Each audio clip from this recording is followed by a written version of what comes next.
Welcome to my vlog! Share ko lang po sa inyo ang aking OOTD.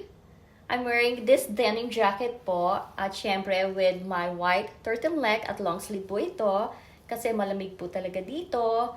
At kung nanood po kayo ng aking unboxing the other day, matatandaan po ninyo, isa po ito sa in-unbox ko.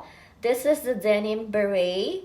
At syempre, I'm wearing my wide denim pants. Ayan po.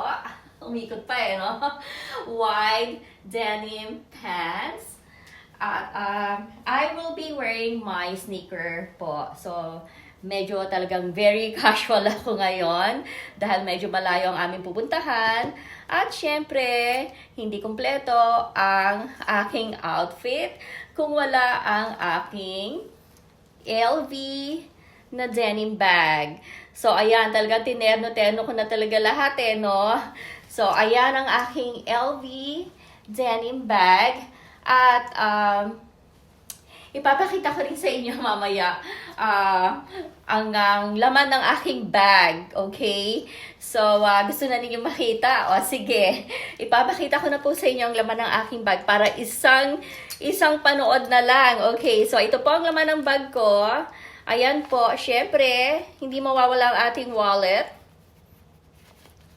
Ang wallet ko po. At nandito syempre ang mga credit card. Okay, at ang ID. At syempre, importante na meron tayo parating tissue sa loob ng bag.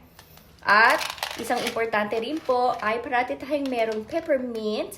Dahil syempre pagka medyo gusto nating medyo nanunoy ang ating lalamunan, we need to have a peppermint.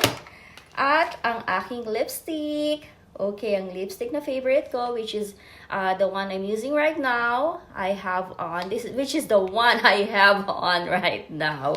Okay, ito pong lipstick na to, ito po yan. So, kailangan din po natin yan. At ano pa ba? Ball pen. I make sure I always have a pen inside my bag.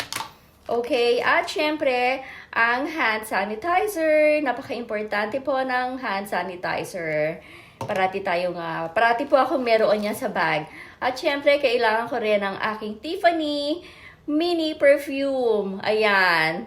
Pag gusto kong pag medyo hindi ko na gusto ang amoy, at medyo amoy araw na ako. Ayan. So, dinala ko ang aking mini Tiffany perfume. Ayan po. At syempre, meron din ako mga candies dito, yung mga holes. Ayan o. Ang mga holes na candy, nagkalat sa aking bag. Ayan po. Oh. So, yan lang ang laman ng bag ko. Okay, syempre, meron ako dito yung small mirror. Ayan, ang aking small mirror. Ayan po. At, yun lamang po. Maliit siya, pero marami pong mailalagay sa loob. So, it's very handy. At syempre, pagka ganitong may lakad tayo, ayaw natin magdala ng masyadong malaking bag, hindi ba? Kasi it's a hassle na dala-dala mo yung bag ng malaki. Although, kung po pwede namang magdala ng maliit na bag na katulad nito, at lahat ng kailangan ay nandito na. Ayan, okay. So, that makes our OOTD complete. Okay. Alright. So, ayan po ang aking OOTD for the day. At sana po nagustuhan ninyo. At marami pong salamat ulit sa inyong panonood. And don't forget to subscribe to my YouTube channel. Thank you guys for watching. See you guys later. Bye!